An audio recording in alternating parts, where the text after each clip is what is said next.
I request, I know I don't need to talk on, but please hold on for 20 seconds. I request Sai Deepak ji to deliver today's keynote speech on decolonization, democracy and Dharma, including reflections on democracy's impact on decolonization in Bharat. Sai Deepak ji on the stage.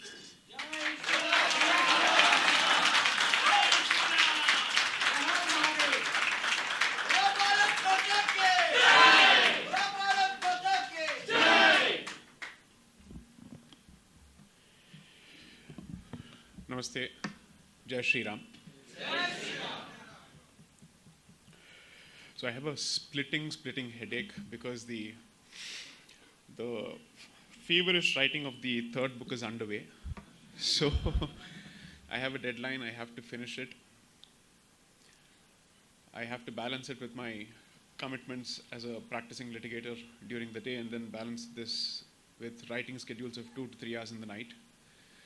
So my apologies if there is a drop in the energy levels, but I think the best part of sharing space with all these dignitaries is that they have a sobering effect.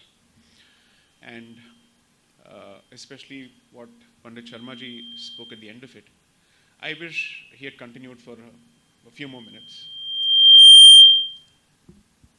So I was just thinking, how do I connect decolonization, Dharma and democracy? And I think I just said Justice Sharma, I'm so sorry. Pandit Sharma has just given us a fantastic foundation for it. Between decolonization, Dharma and democracy, what's our priority? Okay. What is the path? Decolonization. So what is the role of democracy? Exactly the point. Exactly the point. So the question that you need to ask yourself is, what is the destination? What is the intermediate step? And what is the path? Had this been a left of center audience, there's a decent chance that I would have been told the priority is democracy. Yes. Not that it's a bad thing to have. I'm not making that statement one bit. I'm not making an anti-democratic statement. But what is under fire? Dharma or democracy? Dharma. That's it. Those are your priorities. So does it mean that we don't care for democracy? No. Exactly. Because the leftist is bound to see this as a zero-sum equation where he thinks that we are having this conversation in binaries. That it's Dharma versus democracy. No, that's not the silo that we need to embrace. Why is this crucial? One of the things that I've been asked to touch upon is whether decolonization is saffronization. Should we allay somebody's fears on decolonization translating to saffronization? I'm sorry, I would say yes, it is.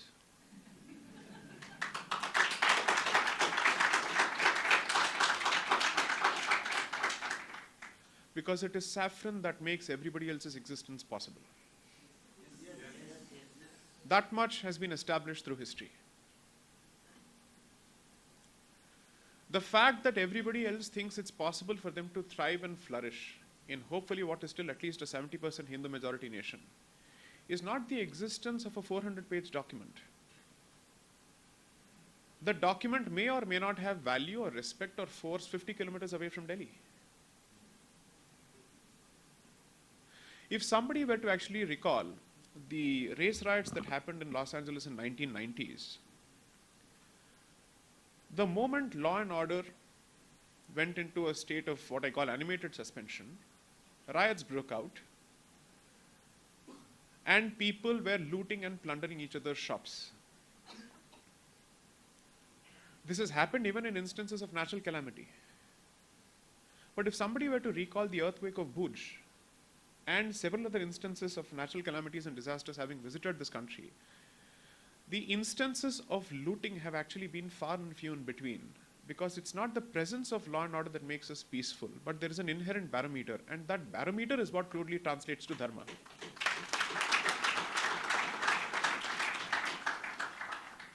Now here the important aspect that I think people forget is that we have inherited dharma as a sanskara. Now what do you mean by sanskara in so-called modern terms? Sanskar effectively translates to certain traits that have been encoded into your DNA thanks to at least 3 to 4 generations having practiced it. Exactly.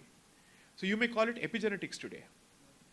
You may call it epigenetics today, but we call it sanskara because we have imbued it with a certain degree of sanctity. We have sacralized everything. What do you mean by sacralizing everything? Making everything sacred. Not making everything religious, but making everything sacred. That is what preserves respect. That is what keeps karma in action all the time, where even the worst of criminals has to ask himself, if I were to do this, would I have to pay the price in this life or the next? Or we believe in the concept of a pious sin, which means the sins of the father will visit the children, in fact, right? So there is a very clear anthropological, epigenetic relationship that we have established between action and consequence. What level of sophistication must it take for you to understand human consciousness for you to arrive at this equation? And how many thousands of years of trial and error we would have gone through to actually break this code when people are struggling with artificial intelligence today? Artificial intelligence is at the end of the day a replication of human consciousness. It should be Bharatiya, so should be at the forefront of it. Not yet. Not yet. Hopefully we should be. And hopefully we don't reduce the conversation about artificial intelligence merely to reduction of jobs. It has a much more dangerous consequence if it is wielded without a dharmic code. Hence dharma. So dharma is that code of conduct. I'm trying to connect all the dots that everybody has just placed before you. When Sri Mohandas Pai, and I'm grateful to him for his effusive praise of me, which I genuinely don't think I deserve, and I'm not saying this from any sense of false humility, I'm not a humble person one bit. I just don't subscribe to the colonized sense of Indian humility under any circumstance. If I'm good at something, I will own up to it. If I'm not, I will not claim it, period. One is that when you realize that you need the Chaturvarna system, the much maligned Sanatana Dharmic system that is under attack in the neighboring state, is that it realizes that arrogation of all forms of knowledge and power in the hands of one individual is deeply problematic. And therefore you say, I don't know how many students of law are here. How many? Anyone? Okay, good. If you're in law school, as part of jurisprudence, you're taught something called as the Hegelian matrix. And what does this basically say? It's a cube. And in that cube, every vertex represents either a right or a duty. So one vertex will represent the right, and the other opposite vertex will represent the countervailing duty or obligation. To say that there can never be a right without a duty, or vice versa. And that is what we effectively say. Arey Baba, if you think this is the sense of, let's say, entitlement you're supposed to live with, then it also comes with certain obligations. And those obligations translate to the different forms of karma. You can call it Samanya Dharma. From there you go to Vishesha Dharma. Then you have Nitya Karma being specifically enforced as part of your personal code of conduct. So you're constantly told two things. Your vocation is not just a job. Take it seriously, because every other aspect of the society depends on you doing a job well. So nobody needs to treat us or rather teach us dignity of labor. But we need to teach ourselves what we knew once, which is dignity of labor. A lot of people believe that the destruction of the existing traditional structure in the pockets that it exists is the only way that Hinduism will become united, or the Hindu society will become united. I think that's misreading the entire situation. So during the Ambedkarite movement and around that period, there were quite a few movements, and there was a huge conversation going on within that movement, and it was not as if it was a monolithic movement. There were multiple voices within coming from the same set of backgrounds. So without dropping names here, because who knows what kind of name will lead to what kind of legal action, I will basically give you a few pointers. and I trust the intelligence of the Hindu audience to draw its own conclusions. One, if there are non-Hindus, you're welcome to suffer this. One is basically saying Hindu Dharma is the root of all evil. Its manifestation is Varnashrama Dharma. So if you want to finish Hindu Dharma, finish Varnashrama Dharma. And therefore a book comes out. Second, there are other people within the fold saying, you know what? We are not fighting here for destruction of Hindu Dharma. We are fighting for our rights to be respected equally as Hindus. And we don't wish to convert out of this religion. This is the religion of our ancestors. We will die on the funeral pyre as Hindus. Unfortunately, those voices which took this position never got any place in history books. The ones who effectively said the only way that this evil can be addressed is by destruction of Sanatana Dharma have become the most popular, fashionable voices. Doesn't that seem very, very coincidental? That everyone under the rubric of social reform is accepted so long as the end goal is destruction of Sanatana Dharma. But the ones who want to address the problem and retain the religion don't find space at all, either in mind or in books. Why? Ask the Marxist and ask the Nehruvian. Because the constant thing that's been reinforced in us is that there is fundamentally an incurable, incorrigible defect in our DNAs. That there is a manufacturing defect at the outset. And that defect is Varnashrama Dharma. It was, if you look at how it has functioned, and I'm not going to say in theory this is how it was, but in action it was corrupted. For the better part of it, what you will see is that it was seen as a ladder for people to climb up their levels of evolution. And one of the finest voices to have understood this was Sri Narayana Guru. His movement basically told all the affected parties, you know what? Compete. Compete with confidence, socially, religiously, financially, in every way possible, and climb the ladder. Equality can be achieved in two ways: pull everybody down or go up. So he said, go up. So that was one of the few instances where a social reform movement was replacing victimhood with pride. And therefore, you are saved the trouble of having to indulge in the competitive, destructive race to the bottom called who is the greater victim. And that is the pathology of Indian caste politics and reservation politics. Very uncomfortable to say this, no? Suffer it. You've called me. What can I say? 3, I don't believe that Indian economic force can be restrained anymore unless we buy the Delhi Chief Minister's model.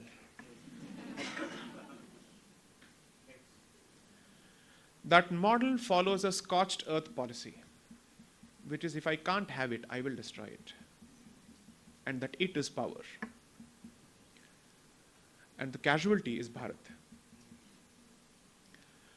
And I don't see the point in naming a person because that's a mindset that is prevalent across the country now. Correct. There is a multiplier effect the moment you're in Delhi, for good or bad.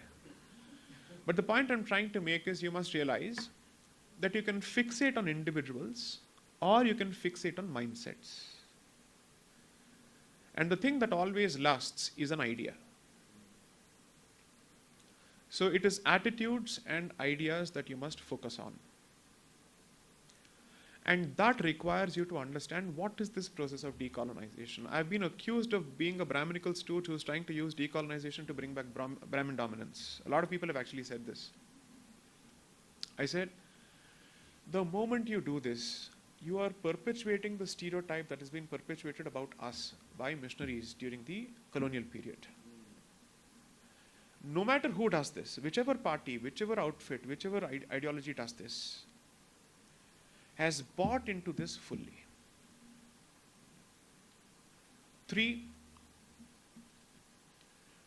from the lofty heights of Pandit Sharma's discourse, I must say all of this talk is useless when you're failing or losing the demographic battle.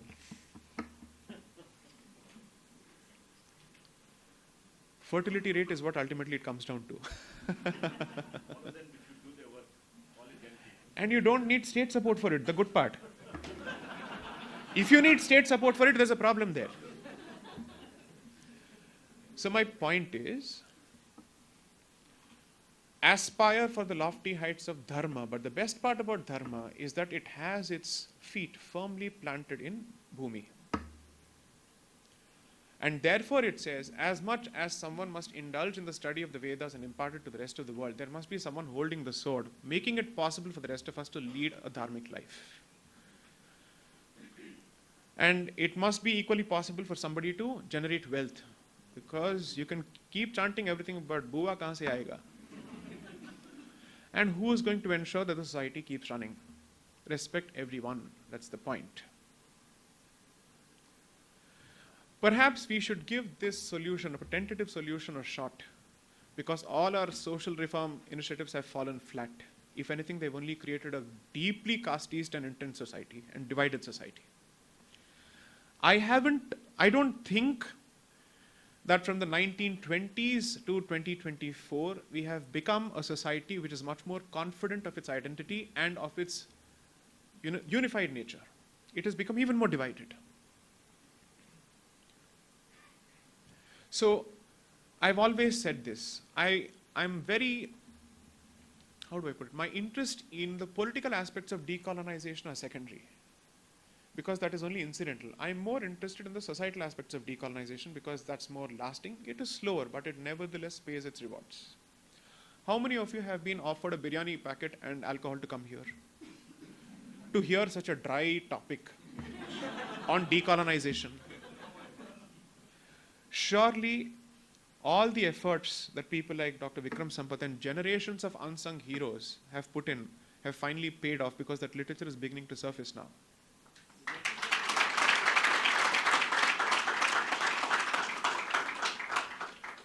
I am a pygmy standing on the shoulders of giants. People who have never had the benefit of social media, who were never even recognized, who continue to toil away, were doing this in the true Bhagavad Gita spirit. At least I have the advantage of social media positional advantage. At least 2 million followers across the board. Which of them had that? They were hounded. They were finished. They were wiped off. Their careers destroyed. So as Mr. Sharma says, this is the generation that was blessed with witnessing Pran Pratishtha. Don't ever forget that. Don't forget that. Don't forget that. It's a windfall gain, which none of us, allow me to say this, deserve. It has been handed to us on a platter, hoping that we will understand its significance and continue the work, and that we don't have to wait for another 496 years to reclaim the rest of the thousands of occupied sites.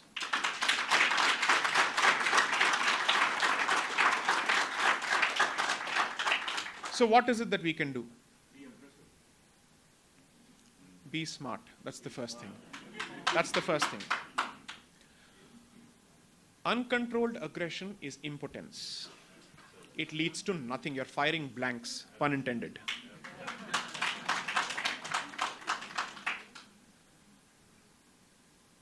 Choose your field of activity depending on what the Devatas have blessed you with in terms of skill sets.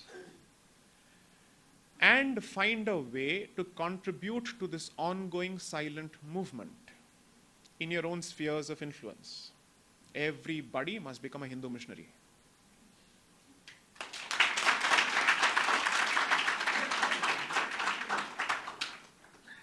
Hold power to account no matter who wields it. And I am not going to give any person a free pass in the name of Hindutva. I'm very clear about it.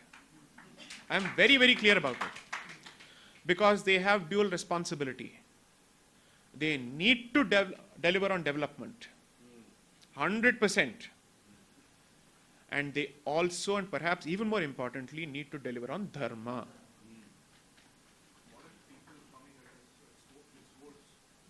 I'll answer the question. The Q&A will come. Don't worry. I am here to answer the questions. My point is very simple. Assume for a moment that you become a first world country with first world infrastructure and you have lost Dharma. You could have done that by converting hundreds of years ago. You could have done that long ago. Why did your ancestors fight? Only for roads? Or for BSP, not Bahujan Samaj Party, Bijli Sadak Pani. Or only for Bijli Sadak Pani. No. Under the peril of death, torture, sexual humiliation of the worst possible kind, for 800 years, they have lived through it. So clearly there is something else which is at the heart of it. And the best possible example that I can give of someone who, according to me, has become a tragicomic character is Richard Dawkins. Until a few years ago, this gentleman kept saying, I read the Bible for the beauty of its poetry. I'm an atheist. And today, he calls himself a cultural Christian. You know why? Atheists realize the value of religion when they realize that ultimately it provides you a sense of community and protection. Period. They will realize that when they realize that their atheism is not going to save them from the sword of the barbarian. And that atheism is made possible by a tolerant society.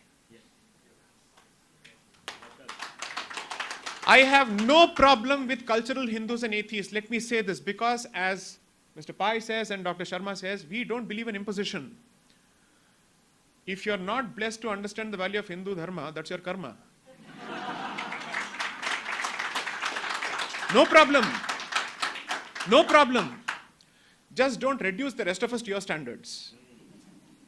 And do not use yourself as the golden standard to judge the rest of our institutions. You have no skin in this game. You have no dog in this race. You're an insider-outsider.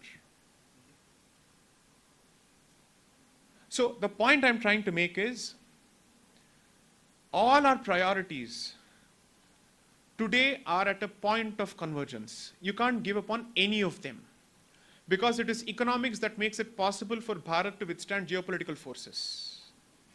It is economics that saves us from predatory, missionary, evil hands which want to save our souls. But if it is going to be pure economic development without a dharmic foregrounding or a foundation, you will lose your children in droves. So today there are instances where families are divided because of this specific issue, where people are unable to understand what's going on with their children. What is that zombie bug that has bitten them? They have no clue. I have the answer. You send them to certain schools. What do you think was going to happen? So a few weeks ago, there was a controversy about Sai Deepak also studied in St. Anthony's High School. He came out okay.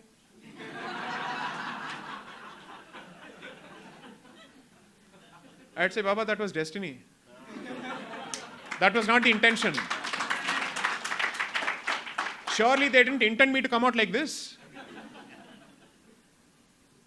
Are you going to play on this chance? Or do you want a process or a system to address this problem? If education has to become a priority, if all our important issues have to become priorities other than, let's say, Bijli, Sadak and Pani, the intelligentsia of the Hindu community must coalesce and create a pressure group, forcing every government to take heed of these issues. Otherwise, the last decade, which was fantastically successful on the economic front, every initiative that the government wanted to bring about in the interest of this country was stalled by students. Whether it's the CAA or the NRC or whatever it may be, students were fielded as weapons on the streets. So if you think that history education is the pastime of the rich and affluent, and it's a storm in a teacup, well, that storm is playing itself out on your streets. and you don't have a response mechanism. You don't know what to do about it. Okay, let's ask ourselves this simple question. If this represents a significant cross-section of this youth demographic, who is going to join the armed forces? How many people are going to join the armed forces if the armed forces have been vilified? The Indian state has been called a colonizing state. We are being told that Kerala has been colonized by India and Kashmir has also been colonized by India. These are the papers that are coming out of certain institutions based out of Mumbai, by the way. This is not an exaggeration. So, the battle is very real. This is not Katha Kalakshepam. I've said this over and over again. Get very real. Decolonization is an existential imperative for the Hindu society. For it to understand the layers of mental colonization it has suffered and it continues to suffer. This is going to be an extremely volatile, uncomfortable period because you're not going to fight an outsider. You're going to have constant arguments and battles with the insider, trying to convince that your ancestors were not savages and that they were not inhuman oppressors. And this conversation will be incomplete if I don't mention the one important component of Dharma, which is perhaps its foundation, its root cause, its prime cause, Prakriti, environment. In the rush to become a developed society on Western lines, don't make their mistakes. I'm 100% sure every society has had something of value to offer to the global pool of human thought, including the Western society. Try and learn from them whatever is good without slavishly importing it. But ask yourself whether it would work for this country, for its local conditions, for its population. Ask that question. Don't be a mental slave where you simply import something merely because it works outside. Whether that entire economic model works here, what is the indigenous Bharatiya working economic model that we can think of that strikes a balance between the genuine aspirations of people to rise above poverty and also preserves environment? That's a hard question that we need to ask. Otherwise, Bangalore is seeing the Rudratandav now. And this is merely, according to me, a trailer of what is to come across the world, not just Bharat. I am genuinely someone who believes that climate change is real. If it gets me brickbats, so be it. I don't care. And therefore, we need to address this. And because I've said this before, that there is no Dharma without Prakriti, Hindu society must show the way forward for two reasons. You're perhaps at that cusp where you have the ability to change the rules of the game. You're doing this internationally. You finally have the spine to stand up to Western powers and take a decision in your national interest. You must show the very same spine in revisiting the economic model, especially in eco-sensitive zones, so that you don't make the mistakes of the past and leave an irreversible problem for the future. So demographics, decolonization, Prakriti, education, history. All major points have been touched upon. So when you go to the hustings this time, I am not going to ask you to vote for any particular individual. I am going to ask you to invoke your conscience, to ask this simple question. Even if somebody may not be able to do all of this, who is the best possible candidate with whom we can air these expectations and hope that we can push them in the right direction to get the job done? That is the simple, practical question I will ask. Who offers the best possible, let's say, alternative or option for at least some of these aspects to be addressed so that this journey can be taken forward, because this is going to be at least a 25 to 35-year journey. And with what is happening in the Middle East, you need a firm hand to steer this ship. You need money, you need spine, you need clarity of vision, and you need character. Someone who knows that they're answerable in the afterlife to the gods above, and someone who has a conscience. Who that individual is for you to decide. I'm not here to spoon feed at all.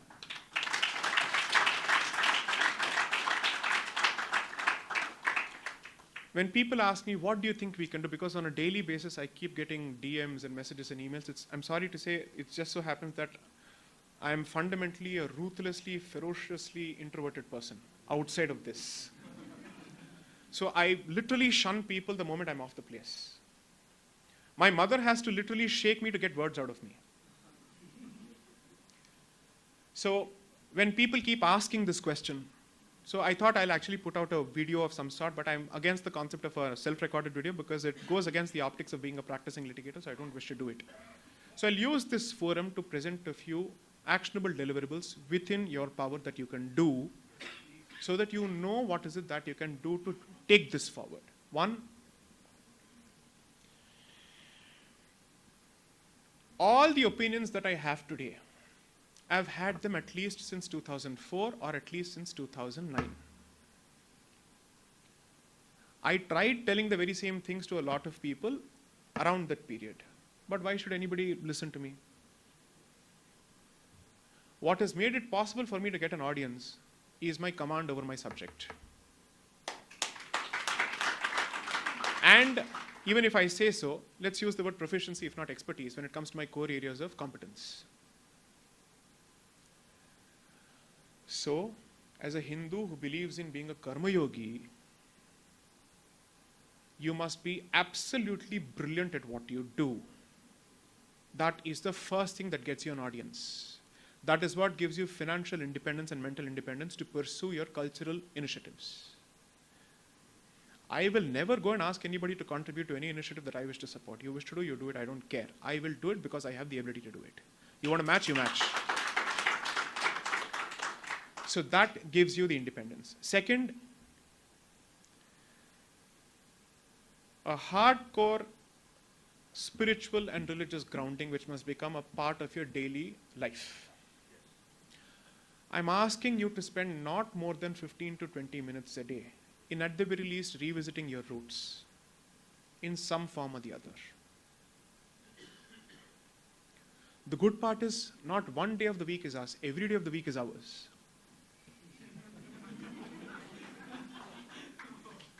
So, this battle is not ultimately a battle which is political, it is a battle of commitment to your astha. And if you don't get that, don't even hope to survive this battle because the other side is committed like nobody's business, and I deeply and grudgingly admire them for it. Because I learn from everyone like a sponge. Even if I don't like the person, if there is something good to be learned from that person, I will absorb it. Because at the end of the day, survival of the community is more important than individual egos. 3, start addressing the caste problem in a very realistic way by supporting those who are in need of help. You don't need to wait for the state to do it always. At some point, these initiatives between people will deliver goods. It will show because people will know that here is someone who is trying to help me. When you do that, you're also taking them away from predators.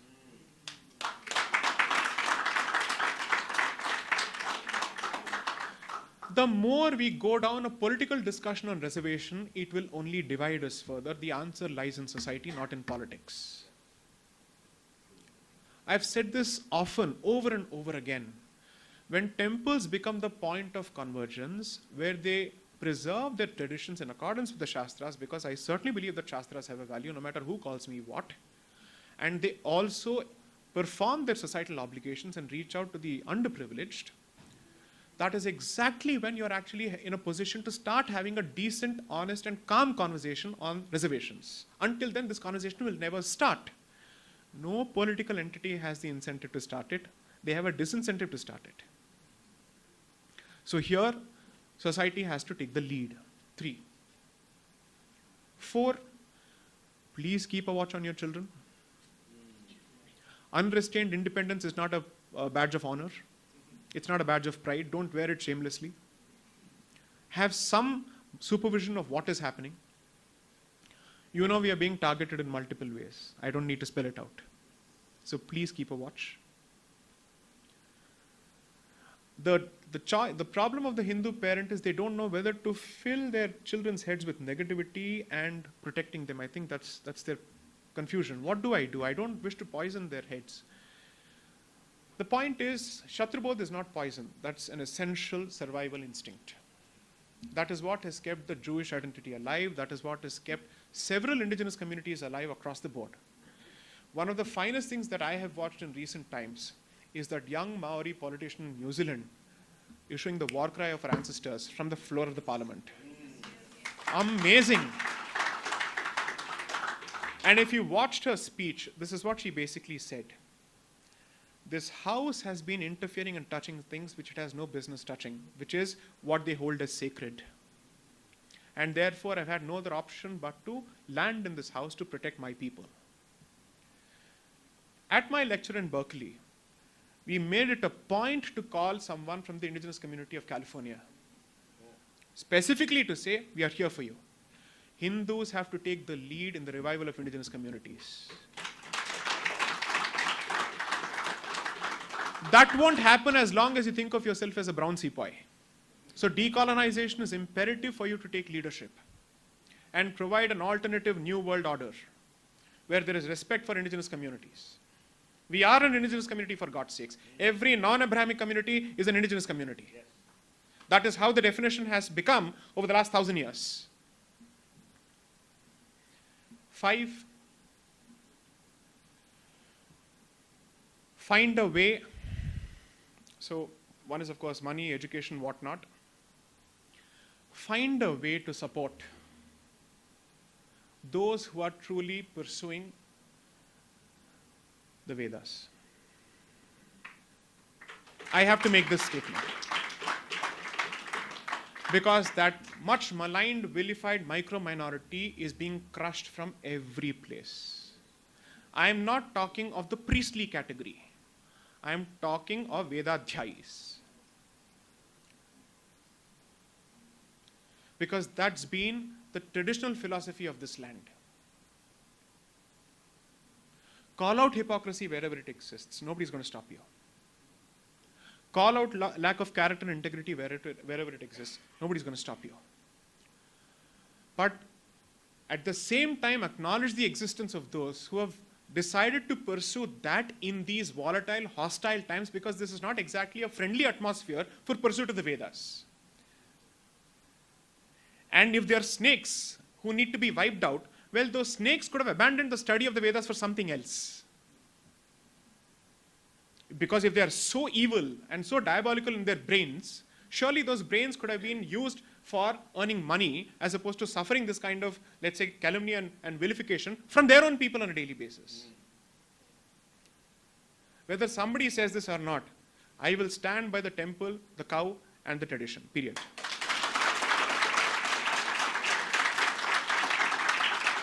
My parameters of Hindutva will start and end there, period. Dilution of these first principles is dilution of Hindutva. What have I said which is remotely against any other person?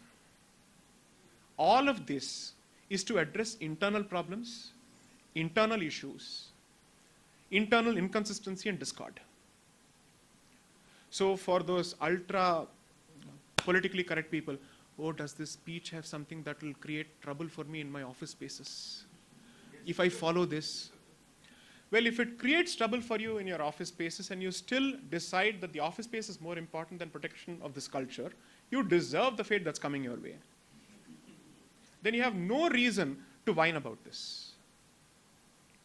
Because at the end of the day, Dharma is universal, which means if Hindus don't want it, Dharma will find other Hindus. Which it is doing in Russia, it's doing in Europe, in UK, and in the United States, and in Africa. In Africa. So you don't want the wealth that your ancestors have given to you. There are others. That's exactly why the appropriation of traditional knowledge systems is going on at such a rampant pace from universities in Germany, which has been going on for hundreds of centuries now, or at least hundreds of years now, because they were the first ones to actually understand what was going on in this place. They decided to set up chairs. So the SOAS and all the Oxbridge universities came much later. It was the German Lutheran who decided that he needed to appropriate this knowledge. So, you want it, protect it. If you don't, it will find a way. So you don't need to protect Dharma. Dharma will protect itself. There's a fantastic a stand-up comedian by the name George C. Carlin. I love his speeches. The one thing that he said about nature and climate change, he said, who do you think, and I'm not using the French that he used here, he said, who do you think you are to protect nature? Nature will protect itself. All it has to do is to hit reset and you're done. And the ice age will come and the whole cycle starts. So don't go under a messianic complex. You're doing this in self-interest and self-preservation, period. You don't wish to understand that, one deluge is enough. Pralay is enough. And then we are back to square one, drawing board stage. So with this, thank you, as always.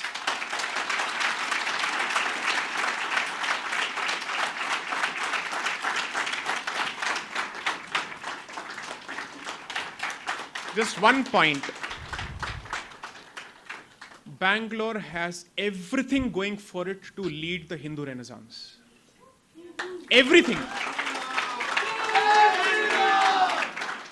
Every state has some drawback or the other, but this has everything going for it. People, temple, nature, traditions, art, and intellectuals. Like Dr. Sampath. So my point is, please make sure that this historical time window is not squandered because it may or may not come again and we can't take that chance. Lead the country. That's all I have to say. And this comes from a Tamil.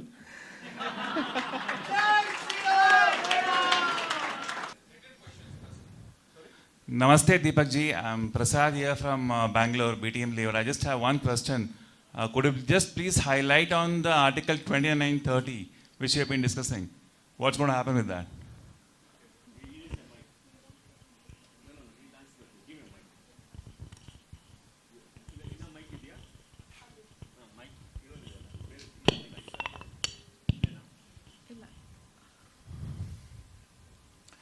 See, the point is, I know that there are a lot of well-meaning people who want amendments to Articles 25 to 30. Maybe that's a clarificatory amendment that is needed. My point is that my experience before our constitutional fora tells me that even the most perfectly worded document is capable of being deliberately misinterpreted if the mind reading it has a different vision altogether. So let's look at it this way. Two parties choose to negotiate at the negotiating table and they come out with a tightly crafted contract. That shouldn't lead to a dispute. There shouldn't be any room for misinterpretation or miscommunication or lack of understanding or a gap between two parties who have actually been a part of that particular process. And still there are disputes because motivation is the trigger for misinterpretation, right? What most people don't realize about the judicial process is that it's not like mathematics. It doesn't work on 1 + 1 = 2, and rightly so in several instances. However, what this also means is that to a significant extent, the outcome is the product of the worldview of the person reading it. Their own vision as to what they want. Therefore, it's possible that a word that is specifically mentioned as public morality is then morphed as constitutional morality. And we are told that it means something else altogether. That it has got nothing to do with the mores and the values that a society holds dear. So, the problem with the Hindu society, which I've seen in all the years of interaction ever since I started speaking in September 2016, is we blindly put faith in the fact that law is where the remedy lies. Neither has it worked in the realm of law and order, nor has it worked in the realm of constitutional outcomes. Because what you're unable to understand is that when ideology is the prime mover, then principles of legal interpretation, established principles of common sense and everything else take a backseat. So assume for a moment we undertake the exercise that you want us to and you amend Articles 25 to 30 fully. Can you guarantee that it won't be deliberately misinterpreted in the old fashion by a future individual? You can't. Because you're trying to address a tertiary problem. What is a tertiary problem? You're not addressing the problem at the realm of primary education or secondary education. You're addressing the problem after the person has finished an anglicized education for decades, goes to law school, learns only English jurisprudence or Western jurisprudence, has nothing to do with Hindu Darshana, finally goes and sits in that particular place. You're trying to explain the Hindu worldview to someone who's been an Anglophone all his life. How do you hope to succeed? Except through a miracle? So, the process that is most important, and that's why most of us constantly cry hoarse about it, education, education, education. That is the battleground. And if you want to see what kind of a battleground it can turn out to be, just look at America, where gender has become a battleground. Parents don't have control over the sexual identity and gender identities of their own children. Do you know that these gender identity and gender diversity training, let's say professors or let's say these experts are now working in tandem with the Indian government for gender diversity education in Bharat as part of our education policy? That work has already started. You have not even become a first world country, but you have a first world problem. यहाँ पे हुक्का पाने के लिए we are still, there are quite a few people who have to be lifted out of poverty, and you want to talk about gender issues. This is what happens when in your headspace you're living in America and in UK while you're living in Shivaji Nagar.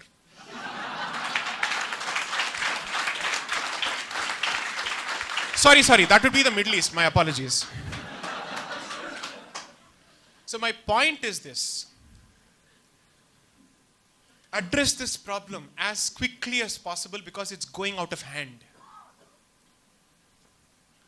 Every constitutional verdict impacts society later, but education curriculum first. Next question. That's it, towards your back. Yeah. Yeah. Good evening to the dignitaries. The present problem, I can say, the young generation which we are addressing so vehemently now, the young generation, how do we protect them? Because they are being radicalized and those who are already poisoned. So how do we retrieve them? That it's a wealth. How do we retrieve that wealth now? Please suggest about this. Thank you. So, thanks to my exposure to what happens in other places and the good fortune of interacting with a lot of people, what I've realized is Hindu families and parents are coming together in places like America to form a self-help group of sorts to detox their children through their own self-established gurukulas based on what they learn in their schools. If it is possible for a disparate minority, which is perhaps at best 4 million and less than 1% of the American population, surely Hindus here can do better because you have two things. You have family support structures still here. It is still possible for you to rope in your religious institutions or let's say even the ashrams to do this job. One institution whose contribution to this effort I must mention is the Chinmaya Mission. Amazing work. It has proven to be a fantastic, let's say, first line of defense, even in places like America, for Hindu parents. So it's not as if we don't have those support structures here. The problem is if the Hindu parent believes that their only job is procreation, delivery, and then outsourcing everything else to schools, to put it very politely. Okay? When you do that, you're effectively saying 16 years of their lives, their formative years, have been consigned to an institution that doesn't share your values at all. So, until the state grows both the spine and the will and the vision to address this problem, these are the solutions that we have to work with at this point. And I can share, let's say, a story of hope here, that clearly I don't run a school.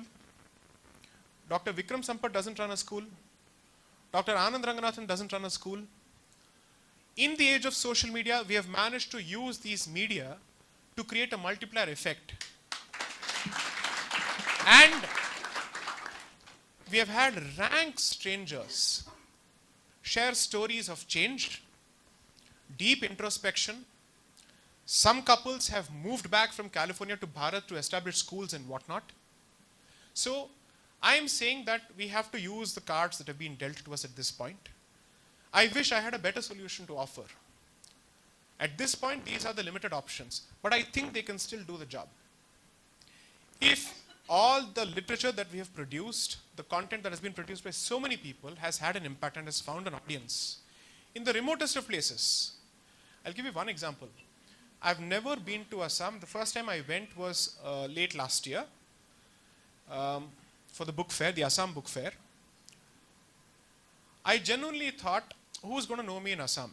Not because Assam is distant or whatever it is. I don't suffer from the tyranny of distance unlike Mr. Sardesai. Okay. Whoever that Sardesai may be. However, I thought that perhaps my content may not have reached that place for whatever reason.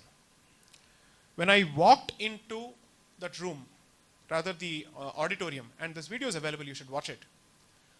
Guess what starts? Jai Shri Ram. Students, youngsters across the place. So there is something that's happening.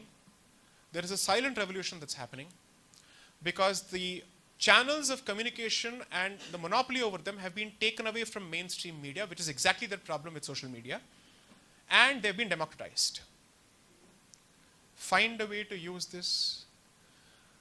All the garbage that they get to watch on YouTube, try to replace it with content that you think you can produce. I'm sure there are people who will listen. And put faith in the Pareto principle that you don't need to convert 100. You need to create 20 cultural leaders. The rest of the 80 will follow them. That's exactly how society works across the board, even in the realm of culture. It's not just about, let's say, employment or an office basis. Create a cultural model and create role models who are worthy of emulation. A lot of people will follow them. 100% that will happen. Thank you. You know, I just want to say, because of social media, because of people like, you know, Sai and Anand and Panditji and Vikram, the soul of a nation, long suppressed, finds utterance. That is the revolution that's happening. Ji, just to repeat the question is what can we do as parents to help recover and save and guide our children? This is one of the questions I'm asked the most when I'm talking outside of Bharat, because we live in hostile territory. We live behind enemy lines as this is concerned. And in my case, I'm blessed with 3 wonderful young men, and 2 of them are yogacharya in their own right, and the third has just set up a Hindu network in one of the largest consultancies in London. And I'll share with you my personal practical tools which we use. The first, and my apologies to the youngsters who may object to this, my wife and myself, we had a wonderful revelation at a very young age, and we told the youngsters when they were tiny, 4 or 5 years old, that until the age of 21, none of your opinions matter. Okay? And so they grew up without argumentation. My wife would say, "Karele ki sabji hai, isko hi khana," and they would eat it. Now that they're older, they recognize that they're not dominated by opinions. They seek knowledge instead, and they are free of being able to be conditioned. This is an important understanding. Opinions are just noise in one's brain, and they need to be curated to get knowledge. My youngest, who's 18, he got to the age of 18, and he said, "Papa, this is not good enough, my opinions are important." And at his 18th birthday, he announced that he was going to have his own opinions. The older 2 went all the way to 21. So this is the first thing. The second thing, this is so important, is you can't give what you don't have. And I say to parents that you want your children to become something, but you are not noble Arya. When children look at you, do they think, "I want to be like that person, I want what that person has got"? And one of the revelations that I learned a long time ago was that if I wanted my sons to connect with their inheritance, with their heritage, with their ancestry, I needed to be able to answer to their satisfaction any question that they would ask. They needed to appreciate it. They needed the freedom to be able to ask. And as a consequence, I did a deep dive into our Shastra. I was only interested in Shastra for personal sadhana. But when they came, I really needed to know what I needed to be able to say to them. And so for parents, I would say to you, just consider that children look for role models. It's not complicated. They want to aspire to be like somebody. So irrespective of how intelligent you are, how knowledgeable you are, how professional you are, you've got to compete with the Taylor Swifts, the Justin Biebers, right? The Jordans and so on and so forth. So you need to grow. You need to expand to become embodiments of what a full Sanatani is. A genuine Sanatani is a force of nature. When they see that in you, they will automatically say, how do I become like that? So the return of the Arya, the genuine Arya, is what we need to do. And if we do that, our children will happily say, I want to be like that. I'll just add to what Pandit Sharma has mentioned. As part of the investiture ceremony, what we call the Yajnopavit Sanskar, that father who has not chanted the Gayatri for X number of times does not have the right to do Brahmopadesam. They have no other option. So therefore, if they have not done it for several years, two things they have to do at the very least. One, first, you have to chant it in the sun. Second, you have to find a Punya Nadi, go there and chant, because it has a multiplier effect in terms of the number of times it is counted. Or you go to Uttarakashi or Ganga, there you try and compensate for all the years that you have not done. That is Hindu Sanskriti basically telling you, practice what you preach. Before you want to give that Upadesam to your children, you should do this. Second, to add to what Pandit Sharma said on the question of no right of agency until you become a major, Swami Vivekananda actually explains this, because as part of his, I think after Ramakrishna's passing, Sri Ramakrishna's passing, they were all in, I think in Baranagar, in a dilapidated mansion. And then where they're trying to actually learn and all that, or maybe this has happened after he set up the Ramakrishna Math, one of the young sadhaks comes and tells him, why do you insist that we memorize this? Why don't we actually try and understand the meaning first? He says, the meaning will reveal itself. First, you commit it to your memory. When the right moment turns up, you will know what it exactly means. But until then, you should have the ability to summon it at will. Now, why is this crucial? Because today we are being told, rote learning is bad, rote learning is bad. Memory is equally important, otherwise why would God give you that faculty in the first place? I am not saying the power of argumentation has no value at all. First is a database, and then how to use the database. So when we were in law school, our law school advisor was Professor N.L. Mitra, who was the second vice chancellor of NLS Bangalore in, N.L. Mitra. And he was the founding vice chancellor of NLU Jodhpur. And he would say one thing. So there is something called as the Civil Procedure Code of 1908, which is basically the procedural legislation that deals with how do you conduct civil suits and civil trials. How does that entire pipeline go? It has sections, it has rules, it has orders, it has forms. Now, the trick during an examination is to connect the right section with the right rule and the right form and apply it to a given situation. Now you're wondering, how do you do this? How do you do this? We have to understand everything. We have to understand everything. He said, you know what? Legal research in the formative years when you're in law school is about knowing where is what. How to use it, practice will teach you. You need to be able to say, this is where it is. If I ask you, where is the provision for an interpleader? Okay, here it is. So these are aspects which have been lost because of the excessive insistence on teach them critical thinking at this age. They are not ready for it yet. They may not be ready for it yet.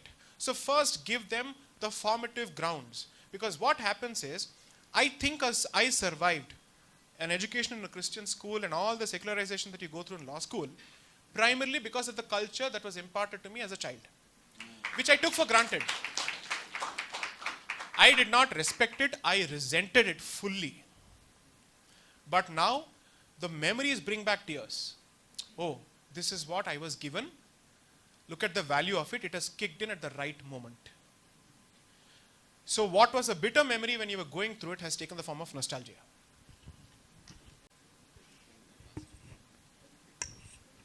Namaste sir, my name is Rania Kashi and I'm a grade 12 student at Isha Homeschool.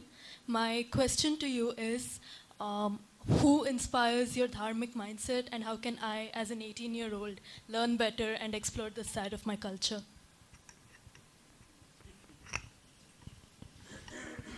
You know, with time you get more role models actually.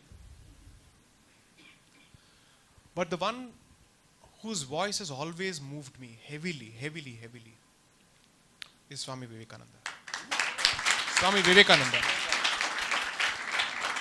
So the one instance which I think of his life, and I'm not saying this because I'm trying to fish for compliments here, so please don't get me wrong. Because you see, there are several aspects of Swami Vivekananda's positions which you may or you may not agree with at a later stage. That's a different point. But the one thing that is important is someone represents a certain emotion. A person represents a certain energy. And that energy leaves an impact. You may not agree with the decision or the opinion of let's say on every subject of a person, but nevertheless it's very difficult for you to ignore them. Because they say something which they truly believe in. They're at least not faking it. Okay? So this man is pacing around in a hotel room in the United States, surrounded by the most beautiful of women all the time, simply because they're attracted to his leonine masculinity. That led to so many slanderous campaigns against him back in India, run by Keshav Chandra Sen. Okay? Astoundingly nasty comments, which even the missionaries did not use to attack him. Reminds you of a lot of things happening now, right? And everyone is like, how did this land, this poor land, produce this man? In that place, it's very easy to get carried away.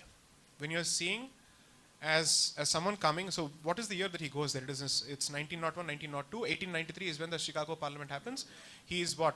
He's 1863 born. He dies at the age of 39. He clearly said that he would never live to see the age of 40. Passes away on the day of American independence, 4th of July, 1904. No, not 4. He did not live to 39. I think it was 1902 or 1903. So this man, when he's surrounded by Western universities, because going to Harvard now and being dazzled is different. Going to Harvard in the 19th century is different. He sees all of that. He sleeps on a bed. He's unable to sleep. He's like, what am I doing here when my people are struggling for food and dignity there? And he's pacing here and there. He's constantly pacing. See, that energy travels across centuries. The one thing that defies the logic of time is emotion, because it connects across centuries. Why are you traumatized by what happened to Hindu women after the Third Battle of Panipat in 1761? Do you know that this word bai, and I'm assuming everybody is at least over 18 here. Allow me to say this, it's a torturous experience and anecdote, but bear it for a moment. The word bai has always been used in the context of professional courtesans in Indian history. You know what is the origin of it? Marathi women who were enslaved by the Afghans and then put up for sale. That bai then continued to be associated with a certain profession. Unfortunately so, even till date. You can identify them based on their physiognomical features. So energy, good and bad, travels across time and it reaches. And that man has certainly reached me in one way or the other. And two, On the day of his passing, he's pacing from here and there again, and he's asking himself this question. Time will tell how many more Vivekanandas will be produced. You can either see that as a sign of arrogance or self-importance, or it's a sign of self-realization. That he knew that he had come there for a purpose, and he had done what he was meant to, and he was leaving his mortal coil.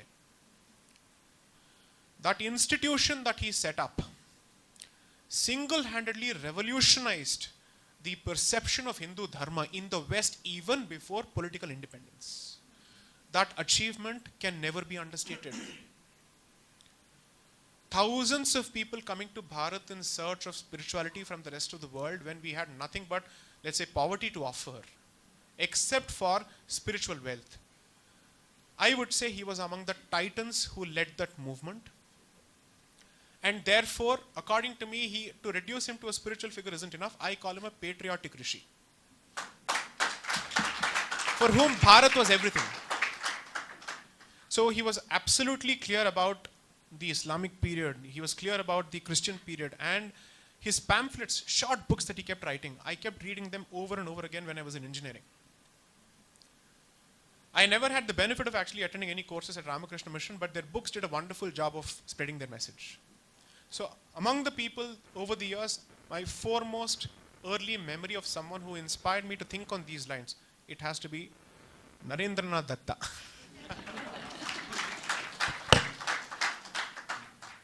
Yeah, can we take one question in the front row? Yeah, to the person in white. Jai Shri Ram Sai. It's an honor to meet you in person. Thank you so much. I have two questions. One, in BJP manifesto they have UCC, and you mentioned in one of the discussion point, UTC will solve more problem than UCC. How do you look in from UCC perspective? That's one. And second, So only one question, please. We have multiple people. other question where you always talk about not only development will lead, Dharma will come in.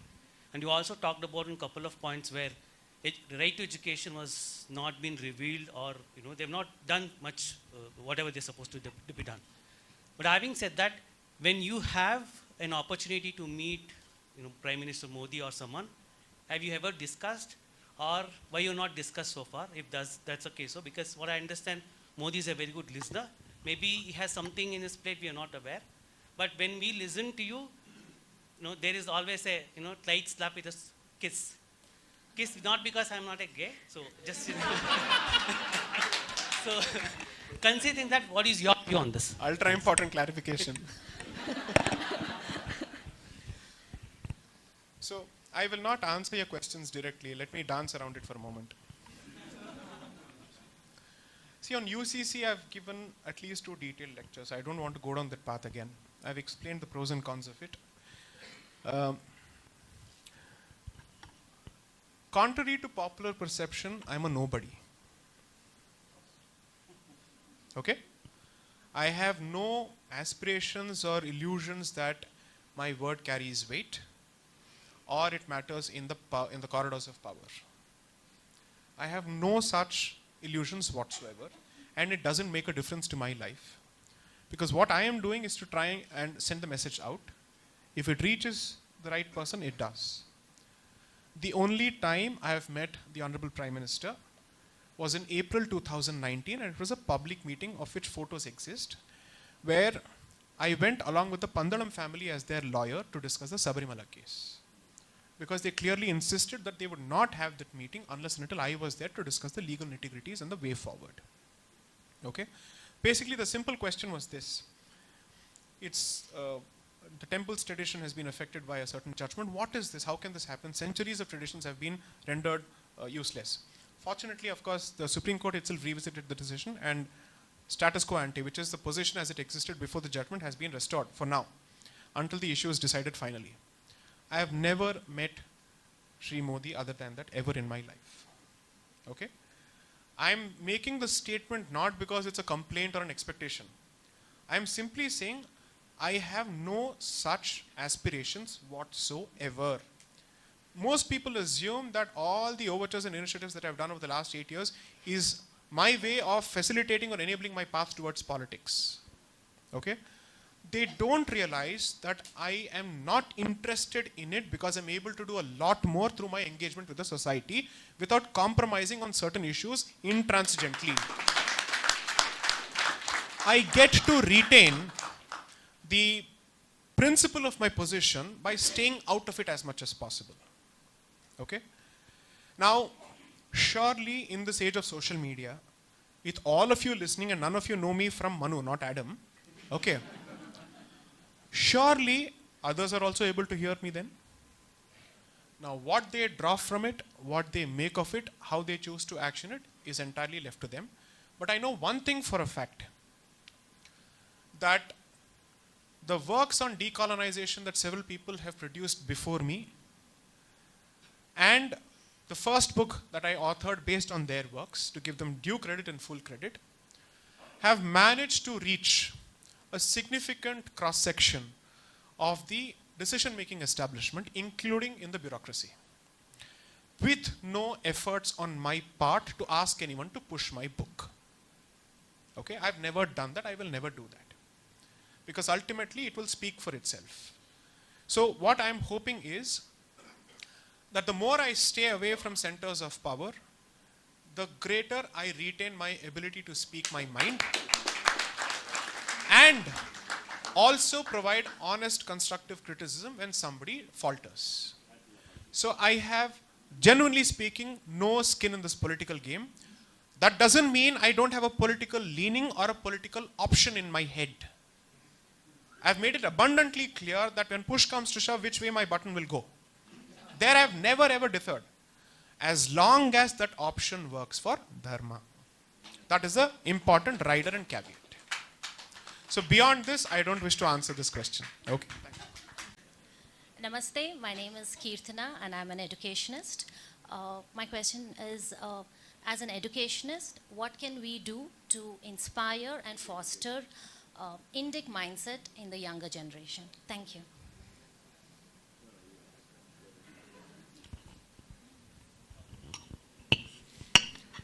So I think as educators who are of an Indic bent of mind or a Bharatiya bent of mind, your first challenge is to survive in your schools. I know of enough teachers who have been sidelined, marginalized, vilified, isolated. That happens on a regular basis.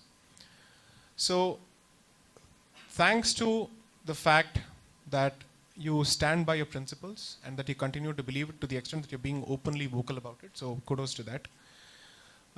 So the first thing is, do not let the negative atmosphere around you affect you in the first place, because you have a larger duty to perform. Two, I think the challenge is, you don't have a set curriculum at this point. There is no systematic way forward which deals with what the school is actually imparting. So, as my mother is a teacher, and a very proud one at that. So, what I have realized is, the teacher's personal connect has actually left a huge impact, even after, let's say, they've passed out decades earlier. So that has certainly made an impact. Three, you can either be super intelligent and rude, or you can be less intelligent and slightly empathetic. What works more often than not is not intelligence, but empathy. Absolutely. So if you're in a position to relate to their troubles and their fear of being isolated in a sea of peer pressure, where there'll be misfit outcasts, okay? That is something that you need to be able to give them the spine for, to say it's okay to be different. Today, being different is being Hindu.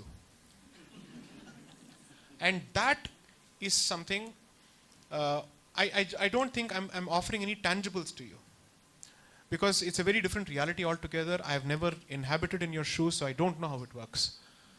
All I can say is that you need Atma Balan to continue doing what you have to do. And two, with time, the hope is that some of the seeds that you manage to sow in their heads will hopefully sprout and yield fruit. Don't look at numbers in terms of going for lot of people who can relate to you. That may not actually happen. What works is when you're able to identify someone who actually has that leaning of mind and give them the encouragement to go down that path. To a significant extent, you're also saving yourself the problem of disillusionment, because at some point as a human being, you would want your efforts to pay and show some result, right?